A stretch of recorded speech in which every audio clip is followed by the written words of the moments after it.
ආයිබෝවන් සුබෝදෑසනක් ආදරණීය දුවේ පුතේ ඔබ සියලු දෙනාටම ඔබ මේ එකතු වන්නේ ස්වාධීන රූපවාහිනී සේවය විසින් ගෙනෙන තක්ෂිලාව අධ්‍යාපනික වැඩසටහන් මාලාවේ භෞතික විද්‍යාව විෂයට අදාළ එක් වැඩසටහනක් සමගිනුයි.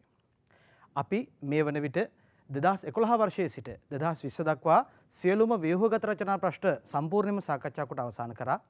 ඊට අමතරව 2011, 12 සහ 13 යන වසරවල බහුවර්ණ ප්‍රශ්න පත්‍රයේ තෝරා ගන්නා ලද ප්‍රශ්න 50%කට ආසන්න ප්‍රමාණයකට අපි පැහැදිලි විවරණ ඔබට ඉදිරිපත් කරා.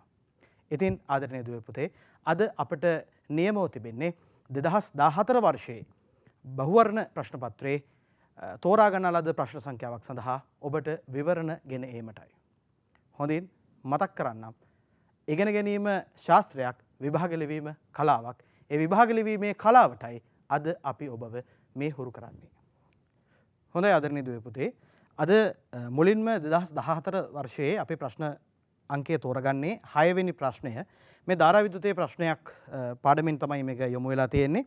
මේක සාමාන්‍යයෙන් දරුවෝ ගොඩක් පටලව ගන්න තැනක් කෝෂ පද්ධතිවල තිබෙන ප්‍රශ්නයක්. රූපේ දැක්වෙන ආකාරයට සම්බන්ධ කර ඇති එක් විද්‍යුත් ගාමක බලය E වන අභ්‍යන්තර ප්‍රතිරෝධය R වන කෝෂ දෙකක් සමක වෙන්නේ මොන උත්තරයටද කියලා තමයි අපෙන් අහන්නේ.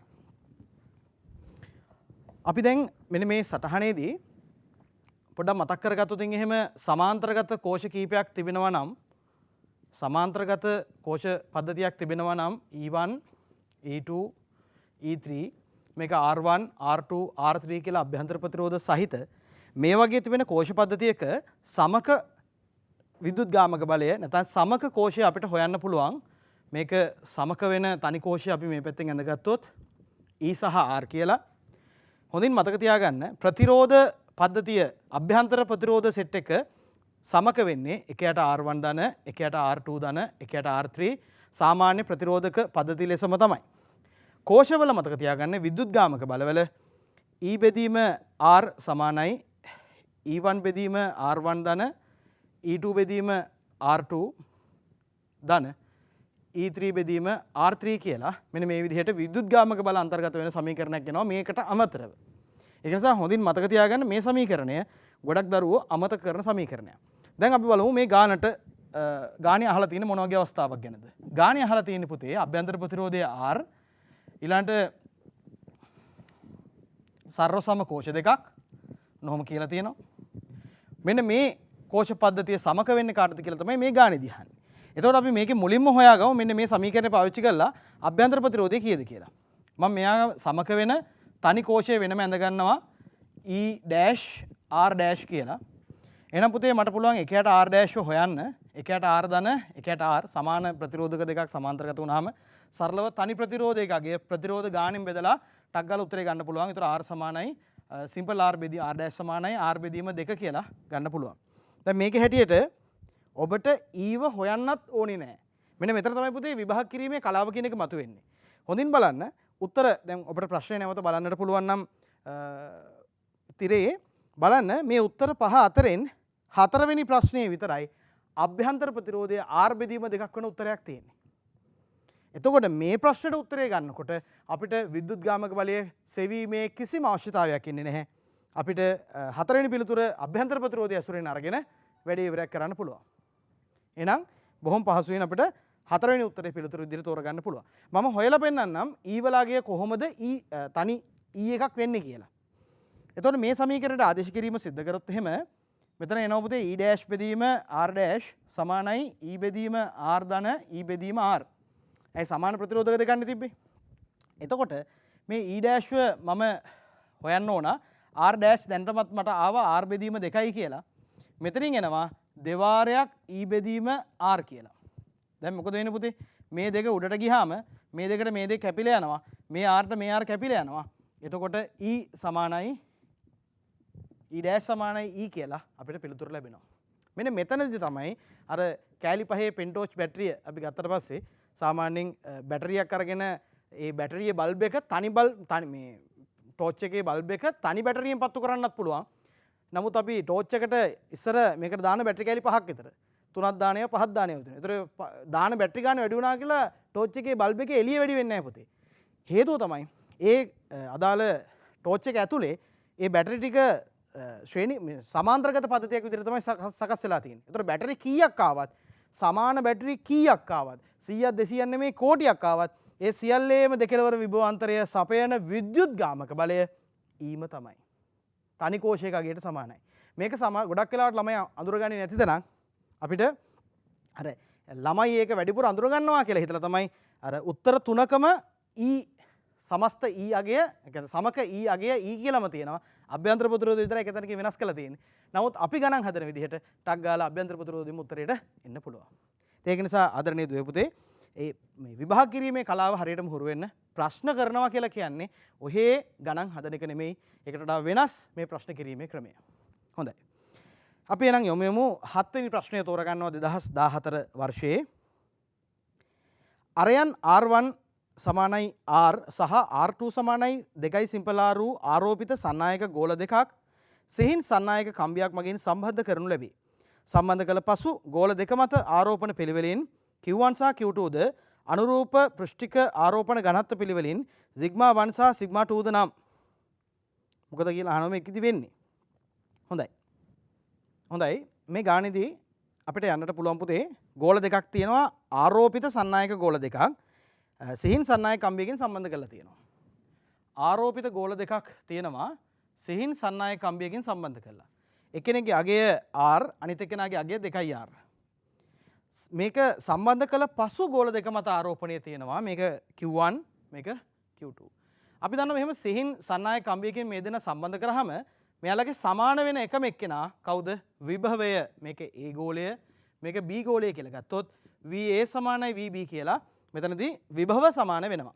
අපි දන්නවා මේ ගෝලයකට මේ ගෝලීය දාරිද්ර්‍යයක් කියලා හිතලා Q සමානයි CB සමීකරණය දාන්නට පුළුවන්. එතකොට Q සමානයි C කියලා කියන්නේ 4i5 එප්සයිලන් A වාරයක් V කියලා මේ ධාරණාවය සඳහා අදාළ ප්‍රකාශනය දෙන්න පුළුවන්. මෙතන A කියලා කියන්නේ පුතේ මේගොල්ලන්ගේ අරය මම මේකට පොදුවේ කැපිටල් R කියලා දාගන්නවා. එහෙනම් V සමානයි Q බෙදීම 4i5 එප්සයිලෝන් R කියලා මට ඔය V අගය එහෙම නැත්නම් ගෝලයක විභවය සඳහා ප්‍රකාශනය ගොඩනගන්න පුළුවන්. එහෙනම් දැන් මේ ගෝල දෙකට මේ සමීකරණය දාලා සමාන කිරීම සිදු කරාට පස්සේ මට එනවා Q1 බෙදීම 4i5 එප්සයිලන් මෙයා පුතේ සිම්පල් R. එතකොට VB ලියද හැකි Q2 බෙදීම 4i5 එප්සයිලන් 2R කියලා. මේ දෙකට මේ දෙක කැපිලා ගියාට පස්සේ අපිට එනවා Q1 බෙදීම Q2 Q1 බෙදීම Q2 අපිට එනවා මෙතනින් භාගයයි කියලා. Q1 බෙදීම Q2 අපිට වෙනවා මෙතනින් භාගයයි කියලා. ඊළඟට මෙතනදී පෘෂ්ඨික ආරෝපණ ඝනත්වය පිළිබඳවත් අහලා තියෙනවා. පෘෂ්ඨික ආරෝපණ ඝනත්වය කියලා කියන්නේ මොකද්ද? මේක මේ සිද්ධියට පරිබාහිර කතන්දරයක්. පෘෂ්ඨික ආරෝපණ ඝනත්වය කියලා කියන්නේ කවුද? ආරෝපණය බෙදනවා එයා ඉන්න මේ වර්ගඵලයෙන්. පෘෂ්ඨිකවනේ අහන්නේ. අනුරූප පෘෂ්ඨික ආරෝපණ ඝනත්ව අහන්නේ. එතකොට 4i5 R වර්ගය තමයි ඕකේ සාමාන්‍ය පොදු සමීකරණය. එහෙනම් මේ අවස්ථා දෙකට ඕක දැම්මට පස්සේ සිග්මා A මට ගන්න පුළුවන් Q1 බෙදීම 4i5 එයාගේ අරය සිම්පල් R වල වර්ගය. සිග්මා B මට ගන්න පුළුවන් Q2 බෙදීම 4i5 එයාගේ අරය එන්නේ පුතේ 2R වල වර්ගේ. එතකොට මෙතනින් අපිට එනවා සිග්මා A අමුතුවෙන් සුළු කරන්න දෙයක් නැහැ. සිග්මා B විතරක් සුළු කරගමු. Q2 බෙදීම මෙතනින් එනවා 4i5 වාරයක් 4R වල වර්ගය කියලා. එහෙනම් අපි මෙතනදී සිග්මා A සහ සිග්මා B බෙදුවොත් එහෙම මේ දෙනා බෙදුවොත් මෙතනින් එනවා Q1 බෙදීම 4i5 R වර්ගේ. මෙතනින් Q2 මේ යට තියෙන එක්කෙනා උඩට යනවා 4i5 වාරයක් 4i R වර්ගය කියලා. 4i5 ට 4i5 කැපිලා යනවා R වර්ගයට R වර්ගය කැපිලා යනවා. මෙතනින් එනවා Q1 බෙදීම Q2 වාරයක් 2 සමාන 4 කියලා. 4 කියලා එනවා. දැන් Q1 බෙදීම Q2 මෙතනින් ගත්තා භාගයයි කියලා. එතකොට ඔය භාගෙ මෙතනට දාලා මේ 4ෙන් ගුණ කරාට පස්සේ අපිට එනවා 2යි කියලා. එහෙනම් මේකේ පිළිතුර ගත්තොත් එහෙම Q1 බෙදීම Q2 සමානයි භාගයයි.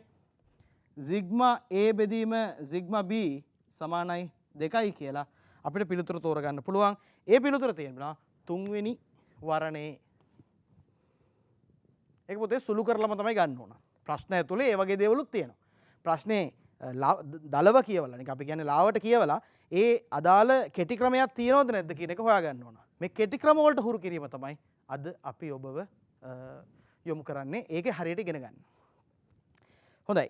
අපි තෝරගන්නවා ඊළඟට 8 වෙනි ප්‍රශ්නය. මෙයත් ස්ථිති විද්‍යුතය පාඩමෙන් තමයි මේ ප්‍රශ්නේ යොමු වෙන්නේ. එක්හි ආරෝපණය ධනකිව් වූ අංශු 4ක් සවිධි පංචාශ්‍රයක ශීර්ෂ 4ක් මත රූපයේ පෙනෙන ආකාරයට තබා ඇත. පංචාශ්‍රයේ ඕ කේන්ද්‍රයේ සිට ශීර්ෂයකට ඇති දුර සිම්පල් A වේ. පංචාශ්‍රයේ කේන්ද්‍රයේ විද්‍යුත් ශේෂ තීව්‍රතාවය. හොඳයි. මේ ප්‍රශ්නේදී මතුවෙන මූලික කාරණය තමයි මේක මේ සවිධි කියන වචනයයි මේ පංචාශ්‍රයේ දීලා තියෙන හැඩයයි දරුවෝ ගොඩක් වෙලාවට පටලව ගන්නවා. ප්‍රශ්නේ නැවත බලන්න ඒ රූප සටහනට නැවත එන්න. ඒ රූප සටහනේ ඔබට පේනවා ඒ සවිධි පංචාශ්‍රයේ උතන අපි ඔය OE, OD, OC, OB සහ OA කියන ලක්ෂ්‍ය යා කිරීමක් සිද්ධ කරොත් එහෙම ඔබට පේනවා ඔය 360 සමානව පහකට බෙදලා තමයි මේ ඒ රේඛා අතර කෝණ නිර්මාණය වෙන්නේ.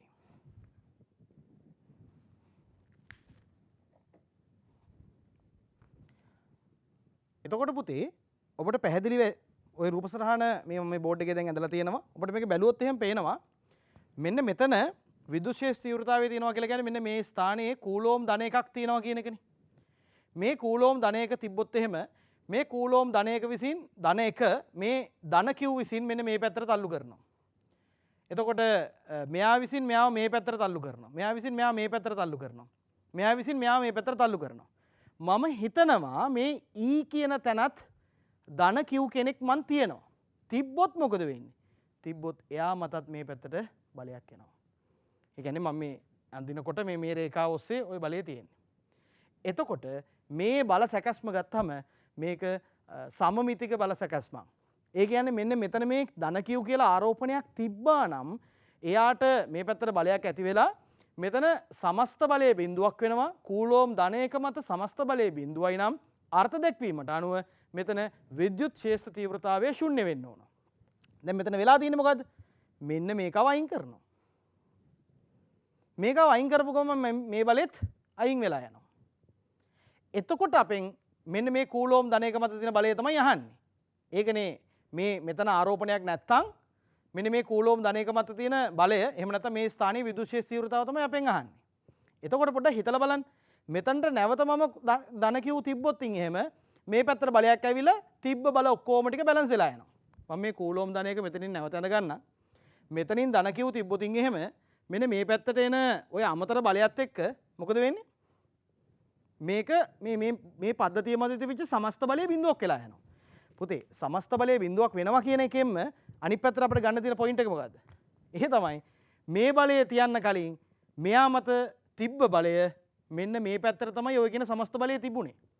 මේ බලයට සමාන මේ Q තිබ්බයෙන් උනේ මේ බලයට සමාන බලයක් මේ පැත්තට ක්‍රියාත්මක වෙලා මේකට මේක කැපිලා ගියේ. එතකොට මේක මැද බැලන්ස් වුණා. දැන් මොකද කියන්නේ? අපෙන් අහන්නේ මෙන්න මේ F බලය කීයද කියලා. එහෙනම් මේ F බලයයි මේ ධන Q මෙතනින් තිබ්බොතින් එහෙම මේ කූලෝම් ධනයක මත මේ පැත්තට ඇති වෙන බලයයි සමානයි නේද? ඒක සමාන නිසානේ මේකට මේක කැපිලා යන්නේ. දිශාවෙන් ප්‍රතිවිරුද්ධයි විශාලත්වයෙන් සමාන වුණාම තමයි කැපිලා යන්නේ. එහෙනම් මේ F බලය තමයි මෙතන මේ නිල් පාටින් තියෙන F බලයත් මේ F බලය තමයි මේ තියෙන ධන Q හතරෙන්ම මෙයා මත ඇති කරන සමස්ත බලය විය යුත්තේ. එහෙනම් මේ F බලය අපිට හොයන්න පුළුවන් කොහොමද? මේ පරතරය A කියලා දීලා තියෙනවා. එහෙනම් සාමාන්‍යයෙන් තියෙන බලය අපිට හොයන්න පුළුවන් කූලෝම් නියමය අනුව 1/4 එප්සයිලන් Q වාරයක් කූලෝම් 1 බෙදීම A වල වර්ගය. මෙන්න මේක දැම්මනම් ওই බලය අපිට සුළු වෙලා එනවා. ඊළඟට මේ බලයේ දිශාව කොහෙද තිබ්බේ? මෙතන O මෙතන E OE දිශාවට තමයි ඒ බලය තිබ්බේ. එහෙනම් අපි උත්තර ටික නැවත බැලුවොත් එහෙම බලන්න. ඔය පළවෙනි උත්තරේ දිහා බලන්න. OE දිශාවට Q බෙදීම 4/5 එප්සයිලන් නෝට් A වර්ගය වේ කියලා තියෙනවා. පැහැදිලිනේ? බොහොම පහසුවෙන් එතනට අදාළ උත්තරය කිසිම අමාරුවක් නැතුව ගන්න පුළුවන්. අපි නේද යමු 2014 10 වෙනි ප්‍රශ්නයට. මේක තරමක් දරුවන්ට අපහසු වෙනවා. මොකද දරුවෝ ප්‍රස්ථාර හසුරවන්න ටිකක් පොඩි දුර්වලතාවයක් තියෙනවා. මේක හිතින් හිතලා ගන්න යනවා. මේකට උපාංග තියෙද්දි ටූල්ස් තියෙද්දි ඒ ටූල් පාවිච්චි කරන්නේ නැතුව අපි හිතින් හිතන්න ගියොත් එහෙනම් විභාගය ඇතුලේ වෙලාව යනවා. ඒ පොඩි ප්‍රස්ථාර පිළිබඳ දැනුම භාවිතා කරන විදිහක් තමයි දැන් මේ කියලා දෙන්න හදන්නේ. අපි ප්‍රශ්නට නැවත ගියොත් පොළවේ සිට h නෝට් උසකින් පිහිටි ස්ථානයක සිට ස්කන්ධයේ m වූ අංශුවක් නිදහසේ අතහරනු ලැබේ. පොළවේ සිට මනිනු ලබන උස h සමග අංශුවේ චාලක ශක්තිය වඩාත් හොඳින් නිරූපණය කරනු ලබන්නේ කොහොමද කියලා යහන්නේ. දැන් මොකද වෙන්නේ? පොළව තියෙනවා මෙන්න මෙහෙම. පොළවේ ඉඳන් වස්තුවක් අතාරිනවා h නෝට් උසකින්. දැන් මේක තමයි වස්තුව. ස්කන්ධයේ m කියලා ගමුකෝ අපි. එතකොට පුතේ මෙන්න මෙයාගේ මෙතන තියෙන මුළු ශක්තිය E total කියන එක්කෙනා නියතයක්. මෙතන තියෙන E total කියන එක්කෙනා නියතයක්. මේක අපි පල්ලෙහාට ආපු අවස්ථාවක් ගත්තොත් එහෙම අපි તો මීටර උඩකින් අතෑරලා අපෙන් අහන්නේ h එක වෙනස් වෙන විදියනේ. මෙන්න මේ වගේ තැනකට ඇවිල්ලා තියෙනවා.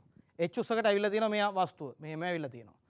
මෙතනදී යම්කිසි ප්‍රවේගයක් මෙයා අරන් තියෙනවා. එතකොට මෙයාගේ මේ මුළු ශක්තිය මට මෙතනදී සමාන කරන්න පුළුවන්. මේක ප්‍රතිරෝධය නැති මාධ්‍යයක් කියලා ගන්න නිසා මට පුළුවන් මෙතන යාන්ත්‍රික ශක්ති සංස්ථිති මූලධර්මය දාන්න. චාලක ශක්තියත් විභව ශක්තියත් එකතුව නියතයක්. ඒ නියතය තමයි පුතේ මෙතන තියෙන මුළු ශක්තිය වෙන්නේ. එහෙනම් මෙතන තියෙන මුළු ශක්තිය මම ලියනවා EP E potential energy. එහෙම ඒ කියන්නේ පුතේ විභව ශක්තිය ධන E kinetic energy EK චාලක ශක්තිය. එහෙනම් ඔහොම ප්‍රකාශනයේ මට තර්කයක් ගොඩනගන්න පුළුවන්. මේක නියතයක් ET ඔහොමම තියාගත්තා. EP කියලා කියන්නේ mgh ධන EK කියලා මේක හදාගන්න පුළුවන්. දැන් අපෙන් අහන්නේ මොකද්ද? දීලා තියෙන ප්‍රස්ථාරවල අක්ෂ දිහා බැලුවට පස්සේ y අක්ෂයේ ඉන්නේ E ඊළඟට x අක්ෂයේ ඉන්නේ h. එහෙනම් මේකේ පරායත්ත විචල්්‍ය කවුද? E. ස්වායත්ත විචල්්‍ය කවුද? h. එහෙනම් බොහොම පහසුවෙන් මම මෙතන E කේව උක්ත කරගන්නවා. E කේව උක්ත කරගත්තට පස්සේ පුතේ මෙතනින් එනවා ඍණ mg වාරයක් h ධන et කියලා. දැන් බලන්න ek කියලා කියන්නේ මගේ y. ඍණ ලකුණක් ඉන්නවා. m නියතයක් g නියතයක්. ඒකත් මම දාගන්නවා m dash කියලා. මේක තමයි මගේ අනුක්‍රමණය. නැත්නම් මේ සරලව m කියලා දාගන්නම්. මේ එමුයි දෙන්නෙක් මේක නිකන් සංකේතයක්. අනුක්‍රමණයට දාගත්තු සංකේතයක්. h ධන et කියලා ඒකත් නියතයක්. එහෙනම් පුතේ මේ h වෙනුවට මම දාගන්නවා ස්වායක්ත විචල්්‍ය x කියලා. එහෙනම් මේක අනුරූප කරාට පස්සේ මෙයාගේ හැඩය මොකක්ද එන්නේ? y සමානයි ඍණ mx ධන c ආකාරයේ හැඩයක් එන්නේ. අපි ඕලෙවල කරන පුංචි දරුවෙක්ගෙන් ඇහුවත් දන්නවා ඍණ mx ධන c ආකාරයේ හැඩය මොකද්ද? මෙන්න මෙහෙම ඍණ mx ධන c ආකාරයේ හැඩය. ඉතින් දුවේ පුතේ ඔහොම හැඩ තියෙන මුළු ප්‍රශ්නෙටම එකයි. ඒක පළවෙනි උත්තරේ. ඊටාම් පහසුවෙන් මේව ගන්න පුළුවන්. මේව හිතින් හිතලා ගන්න ගියොත් ගොඩාක් අමාරුයි වැටෙනවා. ඊළඟට අපි යොමු වෙමු 12 වෙනි ප්‍රශ්නෙට. 12 වෙනි ප්‍රශ්නෙට රූපේ පෙන්වා ඇති පරිදි S ගෞසියන් පෘෂ්ඨයක් මගින් ධන Q ආරෝපණයක් රැගත් ලෝහ ගෝලයක් එක්හි ඍණ Q ආරෝපණකට අනුරූප නිදහස් ඉලෙක්ට්‍රෝන සංඛ්‍යාවක් සහිත N වර්ගයේ අර්ධ සන්නායකයක කැබලි 3ක් ධන Q ආරෝපණයට අනුරූප කුහර සංඛ්‍යාවක් සහිත P වර්ගයේ අර්ධ සන්නායක කැබල්ලක් අන්තර්ගත කරගෙන ඇත. පෘෂ්ඨය හරහා සම්පූර්ණ විදුශ්‍රාවය ශුන්‍ය කළ හැක්කේ කොහොමද කියලා යහන්නේ. පුතේ මේ ප්‍රශ්නය දාලා තියෙන්නෙම ගොඩක් දරුවෝ හිතන් ඉන්නවා n වර්ගයේ අර්ධ සන්නායක p වර්ගයේ අර්ධ සන්නායක කියලා කිව්වට පස්සේ එයාලගේ n වර්ගය කියලා කිව්වම පස්සේ නෙගටිව් charge එකක් n කියලා කියන්නේ නෙගටිව් නේ නෙගටිව් charge එකක් ඒක නිසා ඒගොල්ලෝ ඍණාරෝපිතයි p වර්ගයේ අර්ධ සන්නායක කිව්වට පස්සේ ඒගොල්ලෝ පොසිටිව් p දාලා තියෙන්නේ පොසිටිව් නිසා එතකොට එයා ධනාරෝපිතයි කියලා ළමයි වැරදි අදහසක ඉන්නවා. ඒ අදහස අල්ලන්න තමයි මේ ප්‍රශ්නේ දාලා තියෙන්නේ. හොඳින් මතක තියාගන්න කිසිම අර්ධ සන්නායකයක් එක නිසංග වෙන්න පුළුවන් බාහ්‍ය වෙන්න පුළුවන්. නිසංගයි කියලා කියන්නේ මොකද්ද? සිලිකන් ජර්මේනියම් ගත්තම ඒගොල්ලෝ නිසංග අර්ධ සන්නායක. ඒගොල්ලෝ උපතින්ම බ්‍රෑන්ඩ් නිව් පැකින් පිට ආවට පස්සෙත් අර්ධ සන්නායකයක්. මොකද්ද p වර්ගයේ n වර්ගය කියලා කියන්නේ? p වර්ගයේ n වර්ගය කියලා කියන්නේ මොකද්ද? සිලිකන් වලට දානවා ආසනික් පොඩ්ඩක්. සිලිකන් වලට බෝරොන් පොඩ්ඩක් දානවා. ඒතර n වර්ගයේ p වර්ගයේ කට්ටිය හැදෙනවා. ඒගොල්ලෝ අපවිත්‍ර කරලා තමයි අපි ඒ කියන අර්ධ සන්නායකය හදාගන්නේ.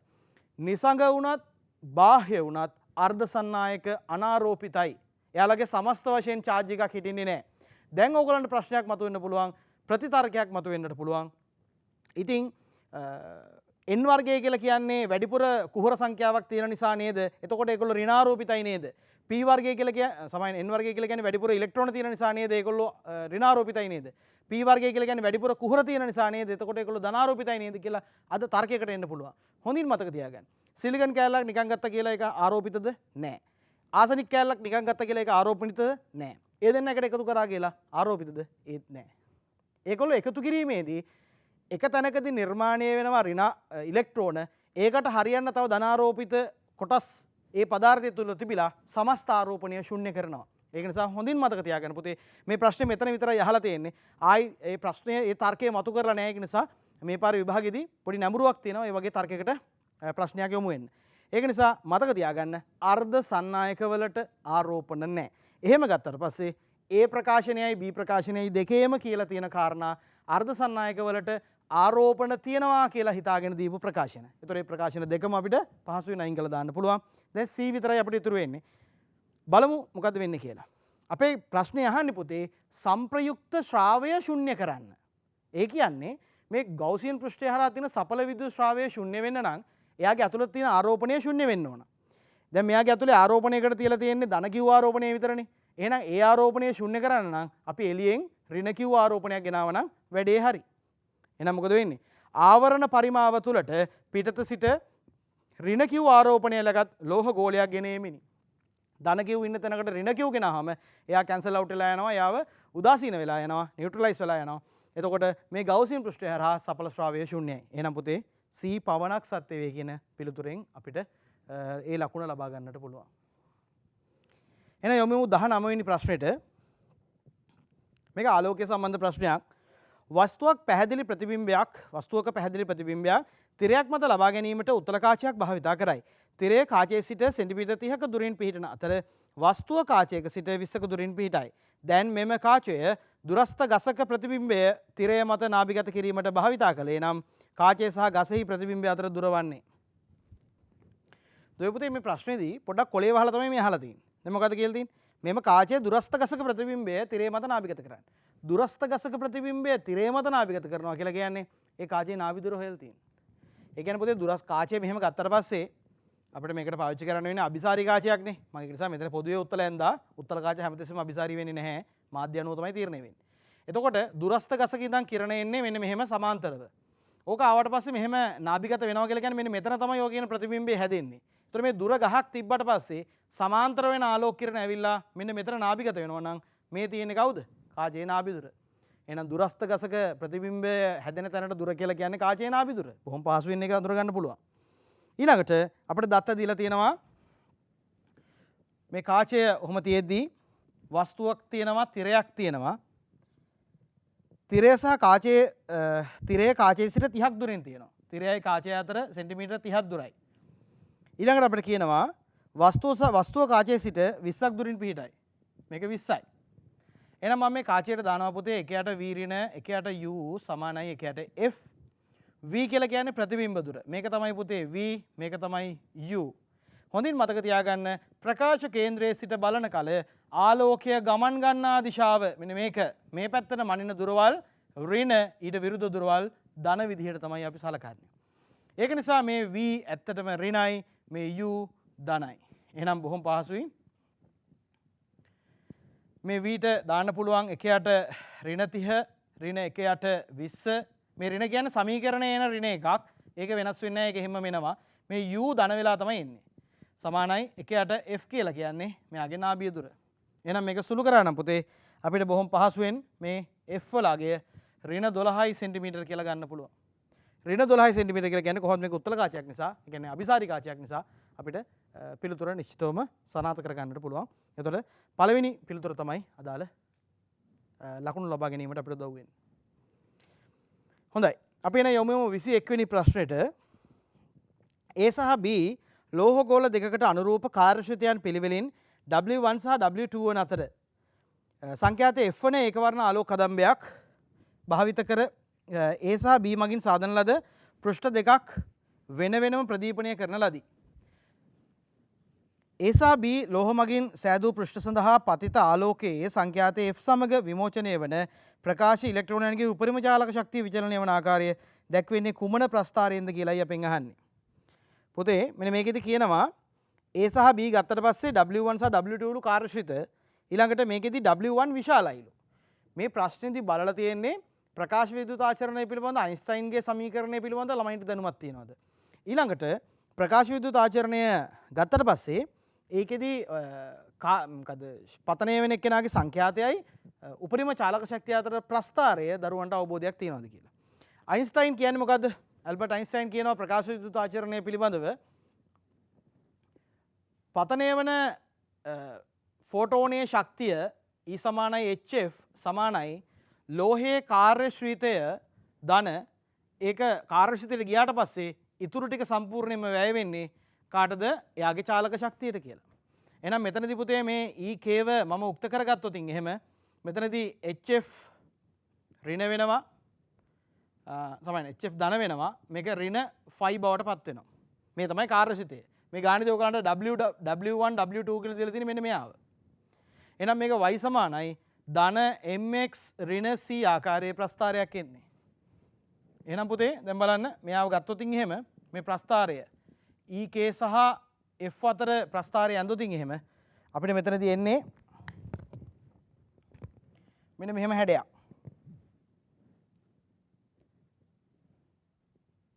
මෙතනින් එහාට එන්න බෑ පුතේ මේ තියෙන්නේ දේහලී සංඛ්‍යාතය. අපි වෙන ලෝහයකට මේක ඇඳුත් එහෙම මම ඔය රතු පාටින් ඇඳලා තියෙන එක ලෝහයකට වෙන ලෝහයකට ඇඳුත් එහෙම දැන් මේ බලන්න මේ ප්‍රස්ථාරය ඇතුලේ කවුද වෙනස් වෙන්නේ? phi වෙනස් වෙනවා ලෝහය අණුව. ඒ කියන්නේ කාර්යශීලතාවය වෙනස් වෙනවා. F කියලා කියන්නේ විචල්‍යයක්, E කේත් විචල්‍යයක්. එහෙනම් H කියලා කියන්නේ කවුද? නියතයක්. ප්ලාන්ක් නියතය. ඒක වෙනස් වෙන්නේ නැහැ. එහෙනම් මේක වෙන ලෝහයකට දැම්මොත් එහෙම අපිට එන්නේ මොකද්ද? y සමානයි ධන mx ඍණ c ම තමයි. හැබැයි c වෙනස් වෙනවා. මොකද කාර්යශීලතාවය ලෝහයෙන් ලෝහයට වෙනස් වෙන නිසා. එහෙනම් කාර්යශීලතාවය වැඩි එක්කෙනාගේ එක තමයි මෙන්න මෙහෙම යටින් ඇවිල්ලා මේක W2 මේක W1 කියලා අපිට හඳුන්වන්නට පුළුවන්. මේ x අක්ෂය සමාන y අක්ෂය කපන ස්ථානයේ අන්තක්කණ්ඩය තමයි කාර්යශීලතාවය. අන්තක්කණ්ඩයේ විශාලත්වය වැඩි එන්නේ W1 වල ගාණ දීලා තියෙන දත්තවල හැටියට W2 තමයි ඔහොම තියෙන්නේ. ඒතර ඔය විදිහට එන ප්‍රස්ථාරයකට තියෙන්නේ කවුරු විතරද? දෙවෙනි එක්කෙනා විතරයි. මේක B මේක A.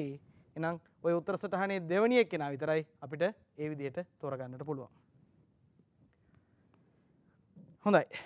අපි එන යොමු 23 වෙනි ප්‍රශ්නෙට මේක තාපයේ PV වක්‍ර ගාණක් හැමදාම අනිවාර්යෙන් අවුරුද්දට PV වක්‍ර ගාණක් එනවාමයි.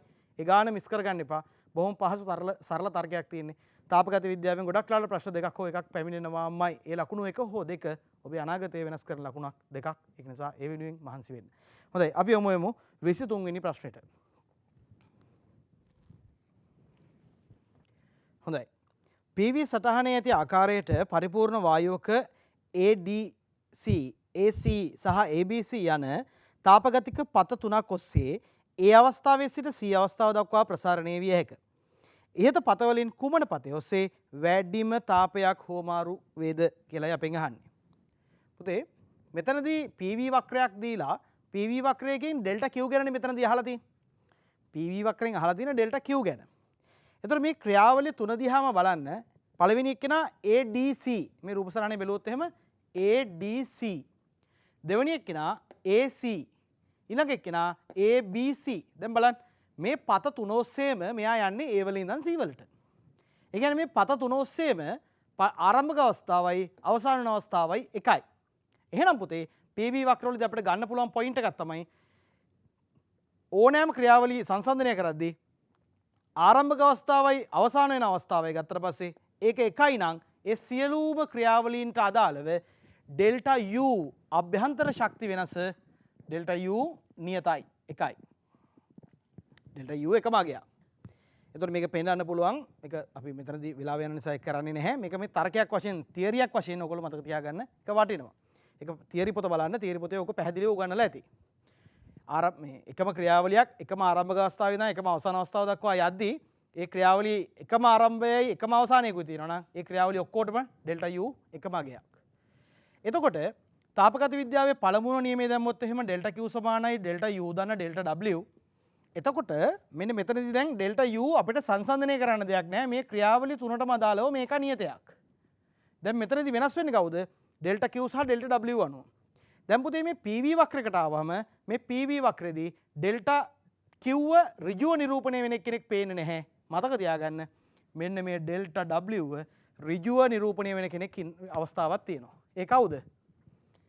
ඕනෑම PV වක්‍රයක ප්‍රස්ථාරයයි පරිමාක්ෂයයි අතර වර්ගඵලයෙන් නිරූපණය වෙන්නේ ඔන්න ඔය කියන ඩෙල්ටා W. එහෙනම් දැන් මෙන්න මේ කැටියට ගත්තට පස්සේ වැඩිම වර්ගඵලයක් පරිමාක්ෂයත් එක්ක හදන්නේ මොන මේ ක්‍රියාවලියද මොන රේඛාවද? ABC රේඛාව. මම මේක පාට කරලා පෙන්වුවොත් එහෙම මෙන්න මේ වගේ. මේ පාට කරලා තියෙන සමස්ත වර්ගඵලය මේකට අහු වෙනවා. ඊළඟට අපි AC ක්‍රියාවලිය ගත්තොත් එහෙනම් මම ඒක පාට කරලා පෙන්නන්නම්. ඒක පාට කරොත් එහෙනම් මේක මේ අතර මේ. ඔය අනිත් පැත්තට පාට වෙන්නේ අනියාව. ඊළඟට ADC ක්‍රියාවලිය ගත්තොත් එහෙම මේකෙදි කිසිම කාර්යයක් වෙන්නේ නැහැ. මෙන්න මේ චුට්ට විතරයි පුතේ ඒකෙදි අදාළ වෙන්නේ. එතකොට බලන්න වැඩිම කාර්යයක් හිටින්නේ ABC කෙනාගේ. පුතේ කාර්ය වැඩිම වෙන කෙනාගේ තමයි ඩෙල්ටා Qත් වැඩිම වෙන්නේ. මොකද මේ ක්‍රියාවලිය තුනේම වෙන්නේ පරිමාව වැඩි වෙන පැත්තට තමයි වෙන්නේ. පරිමාව වැඩි වෙනවා නම් මේ අවස්ථා තුනටම අදාළ ඩෙල්ටා W ධනාගයක්. ඒක ධනාගයක් නම් මොකද වෙන්නේ? එහෙනම් මේක අපිට කිසි කතන්දරයක් නැතුව සංසන්දනය කරන්න පුළුවන්. ඩෙල්ටා W වැඩිම වෙන එහෙම නැත්නම් ආවරණය වන පරිමාව වර්ගඵලය වැඩිම වෙන කෙනා තමයි වැඩිම ඩෙල්ටා Qට අදාළ වෙන්නේ. ඒ අනුව ගත්තට පස්සේ අපිට එනවා ABC පතය ඔස්සේ තමයි වැඩිම තාප හුවමාරුවක් සිද්ධ වෙන්නේ. අපි එන යමුමු 24 වෙනි ප්‍රශ්නෙට. 24 වෙනි ප්‍රශ්නය. ඉහත රූපයේ දැක්වෙන ආකාරයට ABC ප්‍රතිරෝධක ජාල හරහා එකම I ධාරාවක් යවනු ලැබේ. ජාලවල ඇති සියලු ප්‍රතිරෝධක සමාන විශාලත්වයකින් යුතු නම් උපරිම ක්ෂමතාවය. දැන් බලන්න මේ ප්‍රතිරෝධ පද්ධති ගත්තට පස්සේ ප්‍රතිරෝධ 4යි පළවෙනි එක්කෙනාගේ 5යි ඊළඟ එක්කෙනාගේ 7ක් තියෙනවා ඊළඟ එක්කෙනාගේ 4ක් තියෙනවා. මේ ප්‍රතිරෝධක ජාල ගත්තට පස්සේ මේ ජාලවල වැඩිම සමක ප්‍රතිරෝධයක් පවතින්නේ කාටද පුතේ? C ට විතරයි. වැඩිම සමක ප්‍රතිරෝධයක් තියෙන C ට. එතකොට අපිට කියනවා මේ පද්ධති තුන හරහාම ගමන් කරන්නේ එකම ධාරාවක්ලු. එකම ධාරාවක් නම් මේ පද්ධති තුන හරහා ගමන් කරන්නේ අපි දන්නවා ක්ෂමතා උත්සර්ජනය වන ක්ෂමතාවය P සමානයි I වර්ගය R නේ. එහෙනම් එකම ධාරාවක් නම් ක්ෂමතාවයේ අනුරූපයි සමක ධාරිතාවේ සමක ප්‍රතිරෝධයට. එතකොට එහෙනම් සමක ප්‍රතිරෝධය වැඩිම වෙන්නේ කාගේද? එයාගේ තමයි වැඩිම ක්ෂමතාවයක් උත්සර්ජනය වෙන්නේ. දැන් මේ රූප සටහන් අතර ගත්තොත් එහෙම පළවෙනි එක්කෙනා මෙන්න මෙහෙමනේ එන්නේ. ඔන්න ඔහොම තියෙන්නේ. එතකොට මේක R මේකත් R මේකත් R. එතකොට මේක R මේක R කියලා කියන්නේ පුතේ මේක ශ්‍රේණිගතයි 2R. මේ 2R උයි මේ R උයි ගත්තට පස්සේ මෙතන මෙන්න මේ දෙන්නගේ තුන් දෙනාගේ එනවා 2R බෙදීම 3ක්. මෙතනින් R එනවා මෙතනින් R එනවා. එහෙනම් එනවා 2R බෙදීම 3 ධන 2R. එතකොට මෙතනින් එනවා 3 2 6 2 8යි 8R බෙදීම 3ක්. ඊළඟ එක්කෙනා ගත්තොත් එහෙම මෙන්න මෙහෙම තියෙන්නේ. ඔන්නෝම ප්‍රතිරෝධ සෙට් එකක් තියෙන්නේ R ගානේ. එතකොට මෙතන 3R එක්කෙනෙක් ඉන්නවා මේ තුන් දෙනා ශ්‍රේණිගතයි 3R මෙතන R එකක් ඉන්නවා. එතකොට ඔක්කොම එනවා පුතේ 3R බෙදීම 4ක් මෙන්න මේ සෙට් එකේ. ඒකට එකතු වෙනවා තව 2R එකක්. එතකොට මෙතනින් එනවා 4 2 8 3 11යි 11යි R බෙදීම 4ක් කියලා එයාගේ සමග ප්‍රතිරෝධය එනවා. ඊළඟට තුන්වෙනි එක්කෙනා ගත්තොත් ඔක්කොම ශ්‍රේණිගතයි. ඒක නිසා එතන කෙලින්ම හදන්න දෙයක් නැහැ. 4යි R එන්නේ. දැන් බලන්න කාගේද වැඩිම ප්‍රතිරෝධයක් තියෙන්නේ කියලා. පළවෙනි එක්කෙනාගේ 8R බෙදීම 3යි ඊළඟ එක්කෙනාගේ 4R බෙදීම 11R බෙදීම 4යි ඊළඟ එක්කෙනා 4R. වැඩිම ප්‍රතිරෝධයක් තියෙන්නේ C පරිපතේ. එහෙනම් C එක තමයි වැඩිම ක්ෂමතාවයකුත් උත්සර්ජනය කරන්නේ. හොඳයි. අපි එන යමු 26 වෙනි ප්‍රශ්නෙට.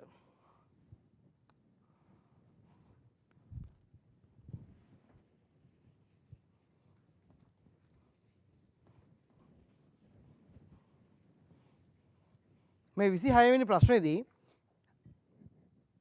පෙන්වා ඇති පරිපතයේ R dash ඉවත් කළ විට XC වෝල්ටීයතාව 4 වෝල්ට් ප්‍රමාණයකින් වැඩි වෙන බව සොයා ගන්නාලාදී R dash V ප්‍රතිරෝධය සමාන වන්නේ.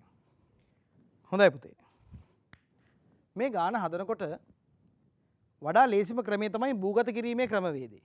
මේක භූගත කිරීමක් කරනවා මෙන්න මෙතනින්. භූගත කරා කියලා මේ සර්කිට් එකේ මහ පොළොවටවත් මහ පොළොවේ මේ සර්කිට් එකටවත් කිසිම ධාරාවක් පැමිණෙන්නේ නැහැ. මුලින් මේක තේරුම් ගන්න. ගෙදර එර්ත් එකෙන් කරන්ට් එක වදින්නේ ට්‍රාන්ස්ෆෝමරේ එර්ත් කරලා තියෙන නිසා ඒක වෙන කතාවක්. ඒක නිසා මේකත් එක්ක පටලවා ගන්න එපා. ගොඩක් දරුවෝ හිතනවා මෙහෙම එර්ත් කරපු ගමන් මහ පොළොවත් එක්ක මේ පොඩි සර්කිට් වලින් පොළොවට කරන්ට් එකක් යනවා කියලා. එහෙම යන්නේ නැහැ පුතේ. සංකෘත පරිපථයක් හැදුන්නේ නැත්නම් මහ පොළොවත් එක්ක නෙමෙයි කිසිම දෙයක් එක්ක ධාරා ගනුදෙනුවක් සිද්ධ වෙන්නේ නැහැ. මෙතන 12 වෝල්ට් තියෙනවා. මේක භූගත කරපු නිසා මේ හැමතැනකම මෙන්න මේ මාර්ගයේම විභවය බිඳුව බවට පත් වෙනවා. මේ මාර්ගයේ විභවය බිඳුවයි නම් මෙතන ඉඳන් 12ක විභව නැග්මක් තියෙනවා. එතකොට මෙතන ඉඳන් ඒ අනුරූපව ඒ විදිහට විභවයන් තියෙනවා. අපි මුලින්ම හිතමු R' ඉවත් කරලා. R' ඉවත් කරොත් එහෙම බලන්න මේ දෙන 12 වෝල්ට් බෙදාගන්නේ මේ ආරුයි මේ ආරුයි නේද? මේක තව සරල කරලා ඇඳුවොත් මෙන්න මෙහෙම පරිපථයක් මේක ඇත්තටම. මෙන්න මේ හරිය x තියෙනවා. මෙතන r තියෙනවා. මෙතන r තියෙනවා. මෙතනින් 12ක් දෙනවා. එතකොට පුතේ මෙන්න මේක මම භූගත කරලා තිබ්බොත් එහෙම මේ කැලල බිඳුවයි. මෙතන 12යි. ඒ කියන්නේ මෙතනත් 12යි. මේ x ඉන්න තැන 12 දෙකෙන් බෙදුනම 6ක් එන්න ඕන. හරිනේ. දැන් මෙයාගේ දෙකලවර විභවාන්තරය 12 ඍණ 6 6යි.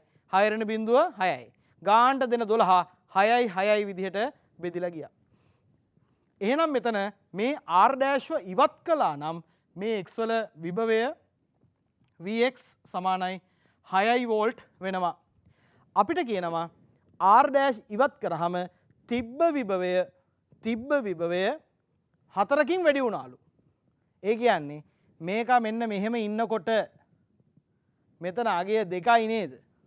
මෙහෙම ඉන්නකොට 2යි මේකව ඉවත් කරපු ගමන් මේක 6ක් වුණා. ඒ කියන්නේ දෙකට තව 4ක් එකතු වෙලානේ 6ක් වෙලා තියෙන්නේ. ඒ කියන්නේ පුතේ මෙතන තිබිලා තියෙන 2 වෝල්ට්. එහෙනම් දැන් කල්පනා කරලා බලන්න. මෙතනට තියෙනවා 12න් දෙකක් ගියාට පස්සේ 10යි වෝල්ට් කියලා විභවාන්තරයක්. මේ දෙකලවරට තියෙනවා මේ 2 වෝල්ට්ගෙන් බිඳුව ගියාම 2 වෝල්ට් කියලා විභවාන්තරයක්. මම ගන්නවා මෙන්න මේ දෙන්නාගේ සමකය x මොකක් හරි අකුරක් ගන්නකො සිම්පල් r කියලා ගන්නවා. එතකොට පුතේ නැවත මම මේ පරිපථය අඳගත්තාම මෙන්න මෙහෙම මෙතන ඉන්නවා සිම්පල් r මෙතන ඉන්නවා කැපිටල් R. ඔන්න ඔය සිම්පල් R ගේ දෙකලවරට ඇවිල්ලා තියෙනවා කීයක්ද 10යි වෝල්ට් කියලා විභවයක්. මෙයාට ඇවිල්ලා තියෙනවා 2යි වෝල්ට් කියලා විභවයක්. 12ක් තමයි සම්පූර්ණයෙන් දීලා තියෙන්නේ. අපි දන්නවා විභවය බෙදෙන්නේ ප්‍රතිරෝධ අතර අනුපාතයට. එහෙනම් මෙතනට ආපු 10 මට ලියන්න පුළුවන් R ධන සිම්පල් R ගෙන් කැපිටල් R නම් ප්‍රතිරෝධ අනුපාතය 12න් කීයක් ගියාද? ඒ 12න් ගිය ගාන ඔය කියන 10ට සමාන වෙන්න ඕන. ප්‍රතිරෝධ අතර අනුපාතයට දෙන මුළු විභවය බෙදිලා යනවා. එතකොට මෙතනින් එනවා 10යි R ධන 10යි සිම්පල් R සමානයි 12යි R. එහෙනම් මෙතනින් එනවා පුතේ 2යි R සමානයි 10යි සිම්පල් R. සිම්පල් R අපිට එනවා R බෙදීම 5යි කියලා. ඒ කියන්නේ මෙන්න මේ දෙන්නගේ සමග ප්‍රතිරෝධය R බෙදීම 5යි. ඕක R බෙදීම 5ක් වෙන්න නම් ඔතන R බෙදීම 5ක් වෙන්න නම් මෙන්න මේ සිම්පල් R ඩෑෂ් වෙනුවට මෙතනට යෙදෙන්න ඕන කීයක්ද? R බෙදීම 5ක් නේ. ඔන්න ඔහොම. දැන් මෙතන සමාන්තරගත වෙලා ප්‍රතිරෝධ කීයක් තියෙනවද R ගානේ? 1යි 2යි 3යි 4යි 5යි. එතකොට නේද පුතේ R බෙදීම 5ක් වෙන්නේ. R R R R R R ප්‍රතිරෝධ සමාන ප්‍රතිරෝධ 5ක් සමාන්තරගත වේදෙනවා නම් එහෙනම් මේගොල්ලන්ගේ සමකය R බෙදීම 5යි. එහෙම වෙන්න නම් මෙතන තිබිලා තියෙන්න ඕන R ප්‍රතිරෝධ 4ක් සමාන්තරගත වෙලා.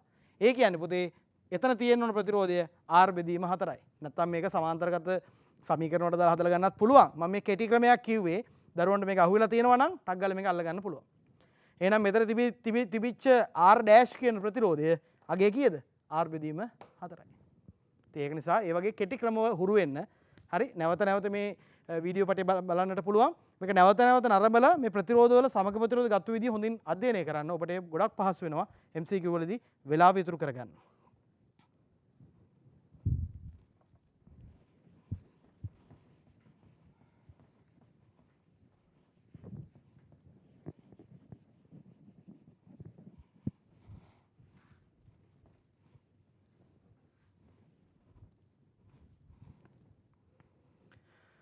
හොඳයි. අපි එහෙනම් ඊළඟට යමු 27 වෙනි ප්‍රශ්නෙට. කම්බි කැබැල්ලක් රූපේ පෙන්වා ඇති පරිදි නමා ඒ තුලින් පෙන්වා ඇති දිශාවට අයි ධාරාවක් යවනු ලැබේ. ඕලක්ෂයේ චුම්බක ශ්‍රාව ඝනත්වයේහි විශාලත්වය වන්නේ කුමක්ද කියලා යහන්නේ. මේ රූප සටහන හොඳින් අධ්‍යයනය කරන්න.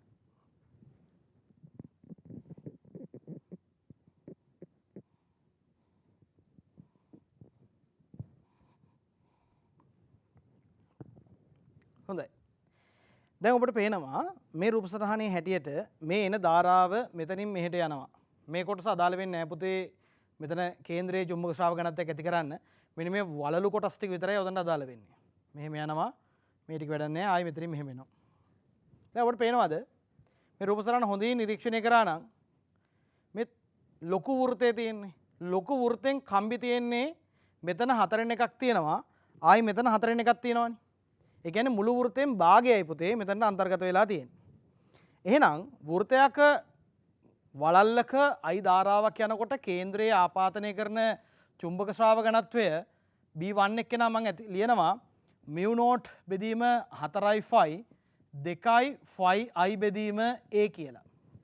එතකොට මම මේකට අදාළ පද ටික දාගත්තොත් එහෙම mu naught බෙදීම 4යි phi 2යි phi I බෙදීම මේගොල්ලන්ගේ අරය වෙන්නේ 2යි r. 2යි r. එහෙනම් මම phi ට phi කපනවා දෙකකට දෙකක් කපනවා. මට මෙතනින් එනවා mu naught බෙදීම I බෙදීම 4යි r කියලා ප්‍රකාශනයක් එනවා. මේ පුතේ සම්පූර්ණ වලල්ලකට. දැන් මෙතන වලල්ලෙන් භාගයයිනේ තියෙන්නේ. ඒ නිසා භාගයෙන් වැඩි කරනවා. එතකොට මට ඔක්කොම එනවා mu naught I බෙදීම 8යි r කියලා ප්‍රකාශනයේ සුළු වෙලා ඔන්න ඔහොම එනවා. ඊළඟට මම මේ හෙව්වේ මේ එළියෙන් යන මෙන්න මේ කියන 2r අරයක් තියෙන කම්බි කෑලි නිසා ඇති වෙන චුම්බක ශ්‍රාවක ඝනත්වය. මෙන්න මේ පොඩි වලල්ලෙන් පුතේ 4න් 3ක්ම මෙතන තියෙනවා. එතකොට මම යා නිසා ඇති වෙන එක්කෙනා B2 ගත්තොත් එහෙම වෙනමම B2 ගත්තොත් එහෙම mu naught බෙදීම 4යි phi 2යි I බෙදීම අරය r එතන වෘතෙන් 4න් 3යි තියෙන්නේ. කාලක් නැහැ. එතකොට මේක සුළු කරාට පස්සේ මට එනවා 2යි මෙතනින් එනවා phi ට phi කැපිලා යනවා mu naught 3යි mu naught I බෙදීම 8යි r කියලා ප්‍රකාශනයක් එනවා. දැන් මෙයාලගේ දිශා හොඳින් බලමු. මේගොල්ලන්ගේ දිශා හොයන්න පාවිච්චි කරන්නේ අපි කස්කුරුප්පු මූලධර්මයේ දකුණු අත ගන්න.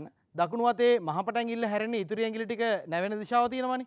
අන්න ඒ දිශාවට ධාරාව යොමු කරාට පස්සේ අපිට එනවා කේන්ද්‍රයෙන් කොහෙට පැත්තටද චුම්බක ශ්‍රාවක ඝනත්වය තියෙන්නේ කියලා. එතකොට මෙයාගේ ධාරාව යන්නේ මෙහෙට. ඒක නිසා මෙතනින් එළියට මේ කැලේ ඉතින් අමුතුවෙන් හොයන්න දෙයක් නැහැ. එතකොට මෙතනින් එළියට තමයි චුම්බක ශ්‍රාවක ඝනත්වය තියෙන්නේ. එතකොට මෙන්න මේ හොයපු එක්කෙනාගේ චුම්බක ශ්‍රාවක ඝනත්වය තියෙන්නේ එළියට. ඊළඟට මේ තුන් කාලේ කැලේ බැලුවොත් එහෙම එයාගේ ධාරාව යන්නේ මේ පැත්තට. මේ ධාරාව යන්නේ මේ පැත්තට. මහපට ඇඟිල්ල තියෙන උතර තලයේ බෝඩ් එකකින් ඇතුළට. මේ බෝඩ් එකකින් ඇතුළට. එහෙනම් මෙතනින් ඇතුළට තමයි එයා ඉන්නේ. එහෙනම් එයාගේ දිශාව තියෙන කොහෙද? බෝඩ් එකකින් ඇතුළට. එහෙනම් පුතේ අපි දන්නවා කුඩා එක්කෙනාගේ අරය අඩු නිසා එයාගේ වැඩි කියලාගේ. එහෙනම් සමස්ත චුම්බක ශ්‍රාවක ඝනත්වය B2 ඍණ B1. එහෙනම් මෙතනින් එනවා පුතේ 2යි mu naught I බෙදීම 8යි r කියලා. මේ කැපිලා ගියාම එනවා mu naught I බෙදීම 4යි r කියලා. බොහොම පහසුවෙන් එතනදී උත්තරේ ගන්නට පුළුවන්. ඒක නිසා මේ සුළු කිරීම හොඳට බලන්න. වෘත්තයෙන් භාගයක් සහ 4න් 3ක් ගන්න එක හොඳින් අවබෝධ කරගන්න. ඊළඟට ඔයාලගේ දිශාව ගන්නකොට කස්කුරුප්පු නියමය යොදන්නේ කොහොමද කියලා හොඳින් අවබෝධ කරගන්න. ඒව තමයි මේ ගානේදී ඔබට වර්ධින තැන්. හොඳයි. අපි එන යමු 29 වෙනි ප්‍රශ්නෙට. ඉලෙක්ට්‍රෝනයක් සහ ප්‍රෝටෝනයක් ඒකාකාර චුම්බක ක්ෂේත්‍රයක බලපෑම යටතේ රූපේ දැක්වෙන වෘත්තාකාර පතවල පරිමාණයට ඇඳ නැත සමාන වේගවල වලින් ගමන් කරයි. චුම්බක ක්ෂේත්‍රයේ දිශාව කඩදාසිය තලයට ලම්බකව ඒ තුලට නම් අපිට කියනවා මේ දීලා තියෙන කට්ටිය මොන ආරෝපණද මොන දිශාවන් වලටද මේ කවුරුද මේ ලොකු එක්කෙනා පොඩි එක්කෙනා කවුද කියලා නිවැරදිව අඳුන ගන්න කියලා. හොඳයි. මෙහෙම තලය තුලට ක්ෂේත්‍රයක් පවතින මොහොතක අපි හිතමු ඉලෙක්ට්‍රෝනයක් මෙන්න මේ පැත්තට ගමන් කරා කියලා. එතකොට මේ ඉලෙක්ට්‍රෝනය මත බලය ගන්න අපි පාවිච්චි කරනවා පුතේ වමත් නියමය.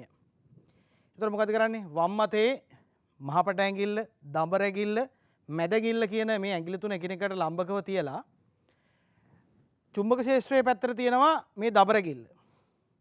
සරලව මතක තියාගන්න FBI. මොකද FBI ඇමරිකාවේ FBI ආයතනයේ තියෙන අන්න ඒක මතක තියාගන්න උතර ලේසි FBI. එහෙනම් B කියලා කියන්නේ චුම්බක ක්ෂේත්‍රයේ පැත්තට මේක තියාගන්නවා. මේක ඍණාරෝපණයක් නිසා මෙයා ගමන් කරන දිශාවට විරුද්ධව තමයි ධාරාවේ දිශාව විදිහට සලකුණු කරගන්නේ. එහෙම ගත්තොත් මෙන්න මේ විදිහට තමයි පුතේ පේන්නේ නැහැ වැඩිය මේ වගේ අතර වැහිලා තියෙන්නේ. මෙන්න මේ ආකාරයට තමයි ඔය කියන චුම්බක ක්ෂේත්‍රය අණුව මේ ඉලෙක්ට්‍රෝනය මත බලය ක්‍රියාත්මක වෙන්නේ. එතකොට මේ විදිහට මේ තියෙන බලය ගත්තට පස්සේ අපිට පේනවා ඉලෙක්ට්‍රෝනය මත පහළට තමයි ওই බලය ක්‍රියාත්මක වෙන්නේ. එතකොට මෙයා මත පහළට තමයි ওই බලය ක්‍රියාත්මක වෙන්නේ. එහෙනම් ඉලෙක්ට්‍රෝනයක් ගමන් ගත්තා නම් ඒක කැරකෙන්න ඕන මෙන්න මේ පැත්තට. එහෙනම් සරලයි ප්‍රෝටෝනයක් ගමන් කරා නම් ඕක අනිත් පැත්තට කැරකෙන්න ඕන. එහෙනම් ඔන්න දැන් යන පැත්ත අපි හොයාගත්තා. ඊළඟට බලන්න ඕන පොඩි අරේ තියෙන කාටද ලොකු අරේ තියෙන කාටද. මම දානවා ඉලෙක්ට්‍රෝනයට මේ ඉලෙක්ට්‍රෝන ස්කන්ධය m කියලා අරගෙන මේ පැත්තට F සමානයි m මේ දානවා. F කියලා කියන්නේ පුතේ BVQ සමානයි m මේක v වර්ගය බෙදීම r. ඒකේ අරය මම ගන්නවා r කියලා. ඉලෙක්ට්‍රෝනයක් නම් BVQ කියලා කියන්නේ ඉලෙක්ට්‍රෝනීය ආරෝපණය වාරයක් m v වර්ගය බෙදීම r කියලා එනවා. ඒතර v එකට v එක කැපිලා යනවා. මම r ව උක්ත කරොත් එහෙම මට එන්නේ මොකද්ද? mv බෙදීම be. දැන් පුතේ මේ තියෙන ඉලෙක්ට්‍රෝනයකට අදාළව මේකින් අපි ප්‍රෝටෝනයක එන එක්කෙනා ව්‍යුත්පන්න කරොත් එහෙම ස්කන්ධය මේ වගේ 1840ක්. ඒක කරදරයිනේ දාගමු පත m එකක්. v එකම වේගයෙන් එන්නේ. b එකයි. ප්‍රෝටෝනයේ ඉලෙක්ට්‍රෝනයේ සයිස් එක වෙනස් වුණාට ආරෝපණය වෙනස් නැහැ පුතේ. එකම ආරෝපණයක් තමයි තියෙන්නේ. ධන ඍණ වීම විතරයි වෙනස් වෙන්නේ. එහෙනම් ඔබට පැහැදිලි මොකද වෙන්නේ? ප්‍රෝටෝනයක් ආව නම් ඒ ප්‍රෝටෝනයට මෙන්න මේ පත m එක නිසා ලොකු අරයක් තියෙනවා. එහෙනම් මේකේ ලොකු අරය තියෙන්නේ කාටද? ප්‍රෝටෝනයට. පොඩි අරය තියෙන්නේ ඉලෙක්ට්‍රෝනයට. ඉලෙක්ට්‍රෝනය නම් අපි මේ පැත්තට කියනවා මොකද්ද? ඔරලෝසුවේ කටු කරගෙන පැත්ත. එහෙම නැත්නම් දක්ෂිනාවර්තයි. මේක දක්ෂිනාවර්තයි. මේක අනිත් පැත්තට එන්නේ. හොඳේ. මේක මේ පැත්තට. මේක වාමාවර්තයි. මේක දක්ෂිනාවර්තයි. ඉලෙක්ට්‍රෝනයක් නම් ඒක දක්ෂිනාවර්තයි. ප්‍රෝටෝනයක් නම් ඒක වාමාවර්තව භ්‍රමණය වෙනවා. ඒ අනුව පිළිතුරු දෙක විදිහට අපිට ගන්නට පුළුවන්. එහෙනම් අපි යමු 31 වෙනි ප්‍රශ්නෙට. 31 මේක තාපයේ පාඩමෙන් තමයි අපිට යොමු වෙන්නේ. සෙල්සියස් 30 කාමර උෂ්ණත්වයේ තබා ඇති බිඳුව 110 උෂ්ණත්ව පරාසයක් සහිත PQ සහ R නම් වෙනස් වර්ගවල උෂ්ණතමාන තුනක් සෙල්සියස් 100 පවත්වා ගන්න ලබන්නේ විශාල තෙල් බඳුනකට කාලය t සමානයි බිඳුවේදී එකවරම ඇතුළු කර ඒවායේ පාඨාංක තීටා කාලය සමග වෙනස් සඳහන් කර ගන්නාලදී රූපයේ වක්‍රවල පෙන්වා ඇත්තේ උෂ්ණතමාන තුන සඳහා කාලය සමග තීටාහි විචලනයයි. වක්‍ර තුන විශ්ලේෂණය කිරීමෙන් පසු ඔන්න පුතේ වාක්‍යය. වක්‍ර තුන විශ්ලේෂණය කිරීමෙන් පසු. ඒ කියන්නේ වෙන ඒවා පාවිච්චි කරන්න බෑ. මේ වක්‍ර තුන ගැන හිතලා තමයි අපි උත්තර දෙන්න ඕන. ඕක තමයි ඕක වාක්‍ය ළමයි ලස්සනට මතක ඇතුව අහලා දානවා. නිගමන සලකා බලන්න. අපෙන් අහනවා සංවේදීම එක්කෙනා කවුද? නිර්වද්‍යම එක්කෙනා කවුද? ඊළඟට රේඛීය නොවේ කියලා තව ලක්ෂණයක් ගැන අහනවා. හොඳයි. අපි මේ වක්‍ර තුන වෙන වෙනම විශ්ලේෂණය කරලා බලමු උත්තරේ කොහොමද ගන්නෙ කියලා.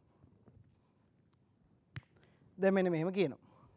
පළවෙනි වාක්‍යය ගත්තාම P උෂ්ණත්වමානය සංවේදීම උෂ්ණත්වමානය වේ. පුතේ මෙන්න මෙතන තියෙන පොයින්ට් එක මේකයි. දැන් මේක අපිට පෙන්නනවා යම්කිසි උෂ්ණත්ව වෙනසක් අපිට ඉක්මනින්ම දුන්නලු. ඔය සංවේදීතාවයයි ඉක්මනින් ප්‍රතිචාර දැක්වීමේ හැකියාවයි පටලව ගන්න එපා. සාමාන්‍ය උෂ්ණත්වමානයක සංවේදී කියලා අපි හඳුන්වන්නේ. අපි කෙනෙක්ට සංවේදී කියලා කියන්නේ ඇයි? එයා සංවේදී. හරි සෙන්සිටිව් කියලා කියන්නේ කොහොමද? යම් කිසිවකට දක්වන ප්‍රතිචාරය ඉහළ නම් එයා සංවේදී. එතකොට යම් දෙයකට අඬන කෙනත් සංවේදී, යම් දෙයකට අම්බාන්ට කේන්ති යන කෙනත් සංවේදී. එතකොට පුතේ මේ දෙපැත්තටම මේක පාවිච්චි කරනවා. ඒ වගේ තමයි ප්‍රතිචාරය වැඩි නම් ඒක සංවේදී. ඒක තමයි මෙන්න මෙතනදී පාවිච්චි කරලා තියෙන්නේ මේක ඉක්මනින් ප්‍රතිචාර දැක්වීමේ හැකියාවට ළමයින්ව පටලව ගනී කියලා. එහෙනම් පුතේ මේකේදී සංවේදීතාව ගැන අපිට කතා කරන්න අමාරුයි. උෂ්ණත්වමානවල බල්බ් එකේ සයිස් එක කේශිකාරය ගැන දෙන්න තෝ ඒ කියන්න බෑ. ඒ නිසා අපි ඒක අයින් කරලා දාමු. B P සහ R උෂ්ණත්වමාන නිර්වද්‍ය නමුත් Q එසේ නොවේ. ඔව් පුතේ නිර්වද්‍යයි කියලා කියන්නේ ඇත්තට මේක පෙන්නලා අපි පෙන්වන්න ඕන අගේම පෙන්නනවාද කියන එක. ඒ අදාළ නියම උෂ්ණත්වයෙන් පෙන්නනවාද කියන එක. දැන් මේක දාලා තියෙන සෙල්සියස් එක CA පවත්වාගෙන යන ද්‍රව කටාරයකටනේ. එතකොට විශාල ද්‍රව බඳුනකට දැම්මම බලන්න කීයට හරි කමක් නැහැ. මෙයත් P ව පෙන්නනවා. මෙයත් මේ R උත් අදාළ උෂ්ණත්වය පෙන්නනවා. සෙල්සියස් එක 100 පෙන්නනවා. ඒක නිසා මේ P සහ R නිවැරදි. හැබැයි මෙයා ගානේ පෙන්නනවා කීයටවත් මේක 100 පෙන්වන්නේ නැහැ. 100ට වැඩිය අඩුවෙන් මේක නතර වෙලා තියෙනවා. එහෙනම් පුතේ B ප්‍රකාශනය හරි. R උෂ්ණත්වමානයේ පරිමාණය රේඛීය නොවේ. පුතේ කාලයත් එක්ක උෂ්ණත්වය වෙනස් වීම රේඛීය කාලයත් එක්ක උෂ්ණත්වය වෙනස් වීම රේඛීය නොවේ කියලා තියෙන්නේ. ඒ කියන්නේ මේකේ පේන්නේ අපිට එහෙම එකක්. නමුත් අපි රේඛීයයි කියලා කියන්නේ මොකද්ද? උෂ්ණත්වයත් එක්ක උෂ්ණත්වපිතික ගුණයගේ රේඛීයද නැද්ද කියලානේ අපි සාමාන්‍යයෙන් චෙක් කරන්නේ. ඒ නිසා මේ ප්‍රස්ථාරයෙන් ඒ தත්ත්වය අපිට පරීක්ෂා කරන්න බෑ. එහෙනම් මේකේ නිවැරදි පිළිතුරු එකයි තියෙන්නේ A B පමණි. හොඳයි. අපි යමු 36 වෙනි ප්‍රශ්නෙට. මෙතන පෘෂ්ඨිකාතතිය පාඩමෙන් තමයි මේ ප්‍රශ්නේ යොමු වෙන්නේ. පෘෂ්ඨිකාතතිය පිළිවෙලින් T1 T2 සහ T3 වූ ගෝලාකාර ද්‍රව පටල තුනක් රූපේ පෙන්න අයුරු අරයන් R 2R සහ 3R වන පරිදි සමතුලිත වේ. එවිට පෘෂ්ඨික ආතති සංගුණක කොහොමද තියෙන්නේ කියලායි අපෙන් අහන්නේ. දැන් අපි ගත්තොත් එහෙම එක්කෙනෙක් පුංචි එක්කෙනෙක් අනිත් එක්කෙනා ටිකක් ලොකුයි ඊළඟ එක්කෙනා ඊට තෙරිය ලොකුයි. හැබැයි මේගොල්ලෝ සෙට් වෙලා තියෙන එකම පද්ධතියකට ඒකින් අපිට වහලා කියන කාරණය තමයි මොකද්ද? මෙයාලගේ හැම එක්කෙනාගේ ඇතුළෙම අභ්‍යන්තර පීඩනය සමානයි. ඒතර බාහිර පීඩනයත් වායුගෝලීය පීඩනය ෆයි කියලා මම ගත්තොත් එහෙම මෙයාගේ ආරය R මේක 2R මේක 3R. එහෙනම් පුතේ මම මේකට දානවා අමතර පීඩන සමීකරණය පීඩන ෆයි සමානයි 2යි 4යි T බෙදීම R මේක පටලයක්නේ ඒක නිසා 4යි T. මේකෙදි පුතේ පීඩන ෆයි සමානයි මෙතනින් එනවා 4යි T2 බෙදීම R. ඒතර R කියලා කියන්නේ කවුද? 2යි R. මෙතන තියෙනවා පීඩන ෆයි සමානයි 4යි T3 බෙදීම 3යි R කියලා. දැන් මොකද වෙන්නේ? මේ ටික සංසන්දනය කළා මේකොල්ල සමානයිනේ. දැන් මේ දෙන්න සම්බන්ධ කරලා අපිට ගන්න පුළුවන් මුන් දෙන්නගේ පීඩන ෆයි දෙක සමානයි. 4යි T1 බෙදීම R සමානයි 4යි T2 බෙදීම 2යි R. එහෙනම් R ට R කැපිලා ගියා 4ට 4 කැපිලා ගියා. T1 බෙදීම T2 සමානයි භාගයයි. ওই විදිහට අපිට T3 සහ T2 අතර සම්බන්ධිත ගන්න පුළුවන්. එහෙම ගත්තට පස්සේ අපිට පිළිතුර 5 කියලා පහසුවෙන් අඳුන ගන්නට පුළුවන්. එකකන සංසන්දනය කළා ගත්තම මේ විදිහට එන්න පුළුවන්. ඊළඟට අපි යමු 41 වෙනි ප්‍රශ්නෙට. මේක ඊටාම ආందోලනාත්මක ප්‍රශ්නයක් ඒ අවුරුද්දේදී. ඊටාම හොඳ ප්‍රශ්නයක්. මෙතනදී තර්කයක් තියෙනවා පුතේ.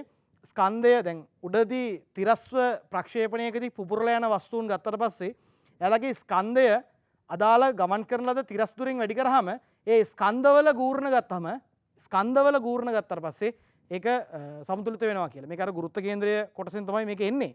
නමුත් මේ ගොඩක් දරුවෝ මේක හරියට ගන්නේ නැහැ. මම මෙතනදී මේ ගණනය කරන විදිය නිවැරදිව පෙන්වන්නම්.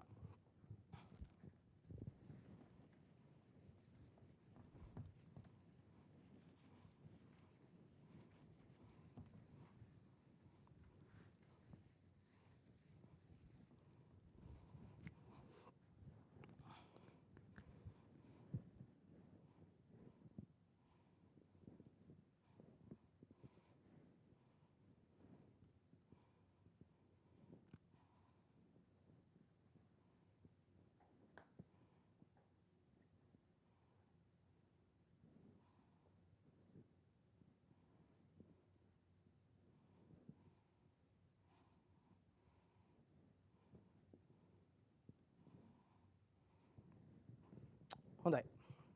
දැන් පුතේ මෙන්න මෙතනදී මේ ප්‍රශ්නේදී මෙතන මේ m ගේ ස්කන්ධය ග්‍රෑම් 6ක් කියලා අපිට දීලා තියෙනවා. මම එන මෙන්න මේ y අක්ෂය වටා දෙපැත්තට මේ බරවල ගූර්ණ සලකනවා. එතකොට y අක්ෂය වටා දෙපැත්තට මේ ගූර්ණ සැලකුවොතින් එහෙම මට මෙතනින් එනවා 6 වැඩි කිරීම 2. 6 කියලා කියන්නේ මෙයාගේ ස්කන්ධය මේ අතර තියෙන දුර තමයි 2. 6 වැඩි කිරීම 2 සමානයි. මේක මම m1 කියලා ගන්නවා. මෙතන ස්කන්ධය m2 කියලා ගන්නවා. එතකොට මට මෙතනින් එනවා පුතේ m1 වැඩි කිරීම 3 කියලා. m1 වැඩි කිරීම 3 කියලා. පැහැදිලිද මේ? m1 කියලා කියන්නේ මේ පැත්තේ තියෙන එකම ස්කන්ධයනේ. එතකොට m1 වැඩි කිරීම 3 කියලා එනවා මේ දුර 3යි. එතකොට මෙතනදී මට එනවා m1 කියලා කියන්නේ කීයද? 12යි 12 3 බෙදුනන් පස්සේ 4යි ග්‍රෑම් කියලා එනවා. එහෙනම් m1 කීයද? 4යි.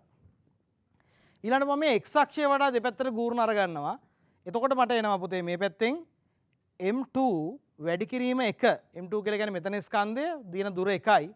m2 වැඩි කිරීම 1 සමානයි. මෙතන තියෙනවා m1 වැඩි කිරීම 2ක්. m1 වැඩි කිරීම 2ක්. එතකොට අපි දන්නවා m2 සමානයි m1 කියන්නේ 4 වාරයක් 2 කියලා කියන්නේ 8යි ග්‍රෑම්. එහෙනම් අපෙන් අහන්නේ පිපිරීමට කලින් මුළු ස්කන්ධය. ඒ කියන්නේ කවුද? m1 ධන m2 ධන 6. m1 කීයද? 4යි m2 8යි මේක 6යි. එහෙනම් ඔක්කොම 18යි ග්‍රෑම් කියලා අපිට පිළිතුර එනවා. ඔය ස්කන්ධවල ගූර්ණ ගන්න එක වෙන මූලධර්මයකින් එන්නේ. කියන්නේ ගුරුත්ව කේන්ද්‍රයෙන් තමයි මේක එන්නේ. ඒතර ගුරුත්ව කේන්ද්‍රය නැවත පෙරතිබිච්ච තැනම තියෙන්න ඕනේ කියන concept එක. ඒක පොඩ්ඩක් දීර්ඝ විස්තර කිරීමක්. මෙන්න මේ කෙටි ක්‍රමයේ භාවිතා කරන්න ගොඩක් දේවල් වලට උත්තර ගන්න පුළුවන්. හොඳයි ආදරණීය දුවේ පුතේ, අද 2014 වර්ෂයට අදාළව බහුවර්ණ ප්‍රශ්න පත්‍රයේ ප්‍රශ්න 150කට ආසන්න සංඛ්‍යාවක් අපි සාකච්ඡා කරා. විවරණය කරා. ඔබට ඒ සම්බන්ධව තිබෙන සියලුම තර්ක කිරීම්, කෙටි ක්‍රම සියලු දේවල් අපි ඔබට ඉදිරිපත් කරා. ඉතින් මම හිතනවා මේ ප්‍රශ්න පත්‍රයට අදාළ සියලු වීඩියෝ මේ ඩිස්කෂන් එක එහෙම නැත්නම් මේ සාකච්ඡාව ඔබට නැවත නරඹන්නට පුළුවන්. ITN ශ්‍රී ලංකා 2.0 YouTube channel එකට ගිහිල්ලා ඒ සියලුම වීඩියෝ දැනට තක්ෂිලාව සම්බන්ධව පවතින සියලුම වීඩියෝ ඔබට එතනින් නිරීක්ෂණය කරන්න පුළුවන්, බලන්නට පුළුවන්, බලලා අඩුපාඩු සියල්ල හදා ගන්නට පුළුවන්. ඒ විතරක් නෙමෙයි. නැවත ඔබට මේ ප්‍රශ්න පත්‍රය තනියම මුහුණ දීලා මේ පිළිතුරු ලබාගත්තු ආකාරය ඔබ නිවැරදිව අනුගමනය කරාද කියලා නැවත පරීක්ෂා කර ගන්නට පුළුවන්. ඔබට www.itn.lk/takshilawa වෙබ් ලිපිනයට ගිහිල්ලා සියලුම ප්‍රශ්න පත්‍ර භාගත කරගෙන නැවත තනියම උත්සාහ කරලා ඒ අත්දැකීම ඔබට ලබා ගන්නට පුළුවන්. එහෙනම් නැවතත් මෙවැනිම වැඩසටහනකින් අපි ඔබ හමු වන බලාපොරොත්තු වෙමින් අදට සමුගන්නවා. ඔබට සුබ දවසක්. ආයුබෝවන්.